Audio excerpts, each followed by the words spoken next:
জয় শ্রীকৃষ্ণ। অমৃত দিশারি YouTube চ্যানেলে আপনাদের সকলকে স্বাগত। আশা করি মঙ্গলময় ঈশ্বরের কৃপায় আপনারা কুশলেই আছেন। আপনারা থাম্বনেল দেখে বুঝে গেছেন আজকের ভিডিওর বিষয়বস্তু।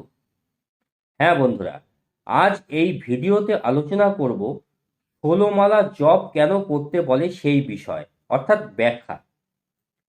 আজ আলোচনা হবে চৈতন্য মহাপ্রভু প্রদত্ত হরে কৃষ্ণ মহামন্ত্রের জপ নিয়ে। আচার্যগণ এই হরে কৃষ্ণ মহামন্ত্র জপ করতে বলেন মিনিমাম ১৬ মালা। বেশি হলে কোনো ক্ষতি নেই, কিন্তু মিনিমাম যাতে ১৬ মালা হয়। যাই হোক, এর দুটি ব্যাখ্যা আছে। এই দুটি ব্যাখ্যাই এই ভিডিওতে তুলে ধরছি। আপনারা ভিডিওটি সম্পূর্ণ দেখে আপনাদের সুস্পষ্ট মতামত কমেন্ট সেকশনে লিখে জানাবেন।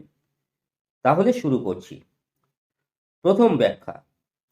সাধারণত সুস্থ একজন ব্যক্তি দিনে ২৫,০০০ বার শ্বাস নেয়। প্রথমে এই পয়েন্টটা আমাদের মনে রাখতে হবে। জপের সময় প্রথমে আমরা বলছি হরে কৃষ্ণ কৃষ্ণ কৃষ্ণ হরে হরে, হরে রাম রাম রাম হরে হরে।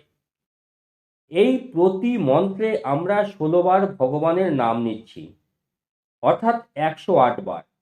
আমরা সকলেই জানি একটি মালায় ১০৮টি গুটি থাকে, অর্থাৎ ১৬ গুণন ১০৮ সমান সমান ১৭২৮ বার।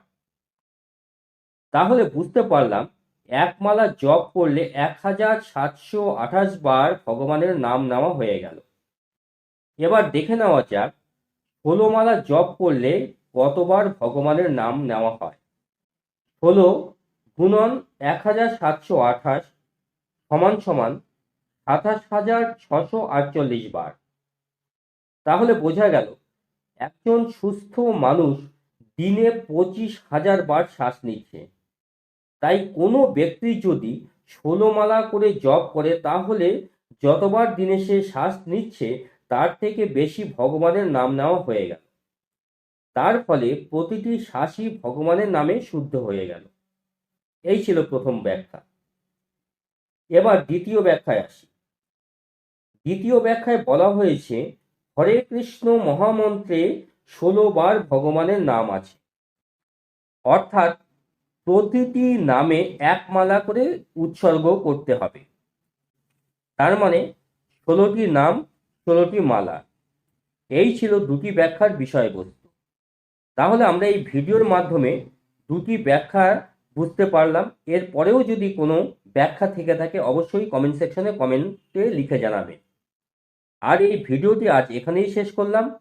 ভিডিওটি যদি ভালো লেগে থাকে তাহলে কমেন্টে জয় শ্রীকৃষ্ণ লিখতে ভুলবেন না। ভালো থাকবেন। নমস্কার।